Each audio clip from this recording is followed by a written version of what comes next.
Okay, let's go. Let's go! Playing with emergence and weird faces. Yay! Pipes in the background. Hi! Here we are, playing around at the Playful Temple at TDF. Regenerative, heart of the world.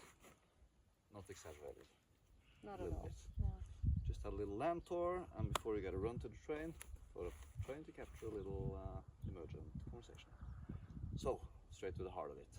What do you care about most deeply in life? For me, I've always been like, until we can all play in the sandbox, then none of us can really have fun. So, yeah, I like that. Liberation for all living beings. Just little dream. What about you? For me, it's like I feel a really strong pull towards recognizing our interdependence, and not just as humans with one another, but this planet we're on. Like, I just think that would liberate all of us in a really beautiful way. Yeah, so I feel that's kind of the mission for me. That is beautiful. Walter, and I guess it's all connected and interdependent as well. Liberation for all beings and recognizing our interconnection and interdependence.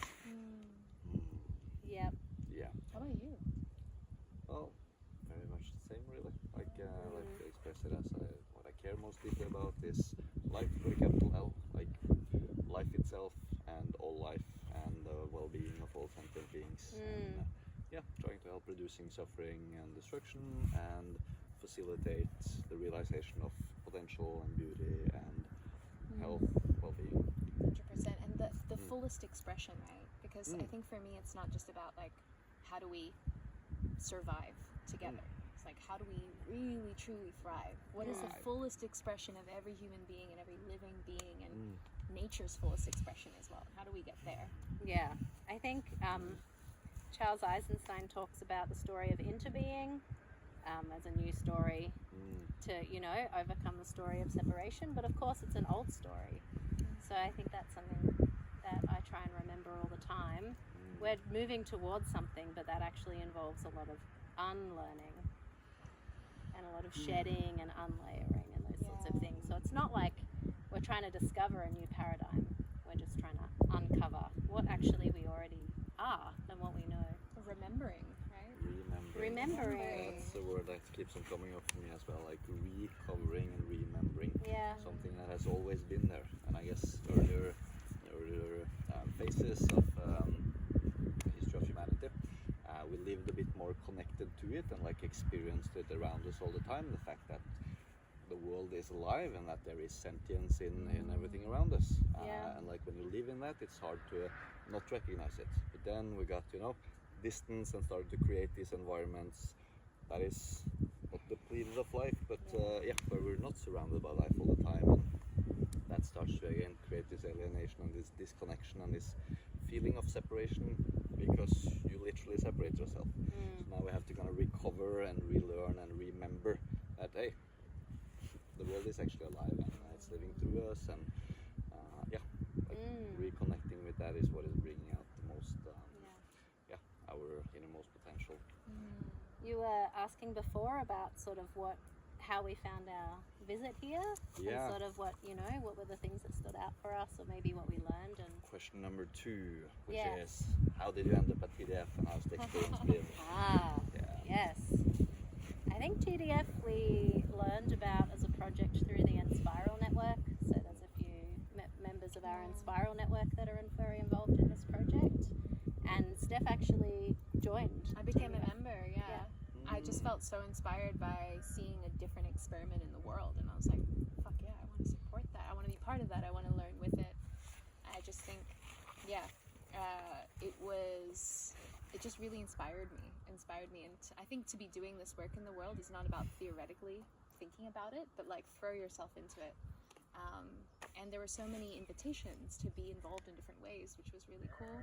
I also have been fascinated by the sort of the interface between like technologies and Web3 with also like our living, breathing world and these organic systems that we're part of. And TDF kind of brought together those worlds, and I was like, wow, that's really cool.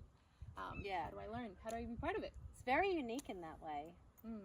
Like I'm kind of diving deep into the world of like permaculture and resilient neighborhoods and those sorts of things back where I live in Australia, and a lot of the practices and a lot of the models and examples that we see are kind of decades old, like replications of what's working well, and it's really wonderful. But I like this new gen expression. Yeah.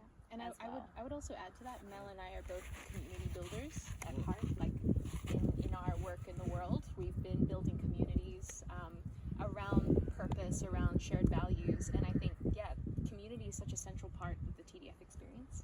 So that was an aspect that was so cool and interesting and inviting. And Mel and I have an event here in Portugal that we're attending, and I felt that this would be an amazing space for us to play in and explore and learn together, and hopefully also contribute and share what we're learning and weaving different networks as well. Which you definitely are in this very moment, and have been for the last 2 days, and hopefully will when you come back in the future. Yeah, absolutely.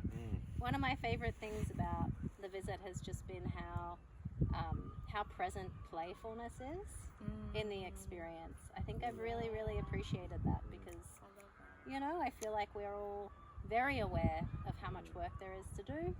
You know, work, but play. Yeah, I really appreciated that. So it's my highlight of my visit. Play is like a pathway.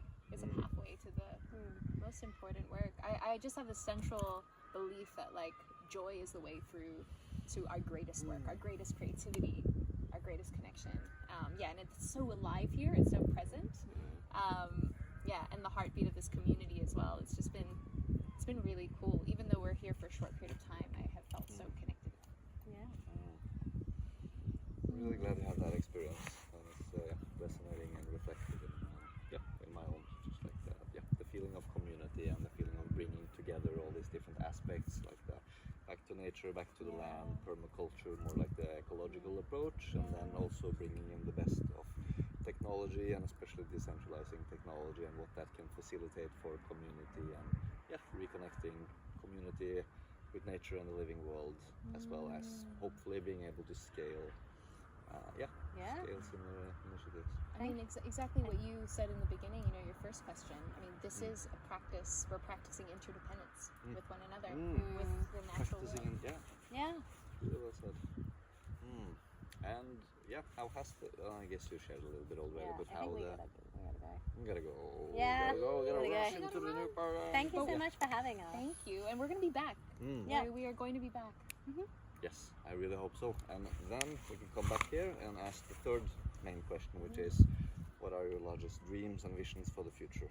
Ooh, wow. Okay, we can marinate on this and then come back with a beautiful dream to share with the faculty. Make it happen. Regenerative cliffhanger. Ooh. Thank you so much. Thanks for having us. It's fun.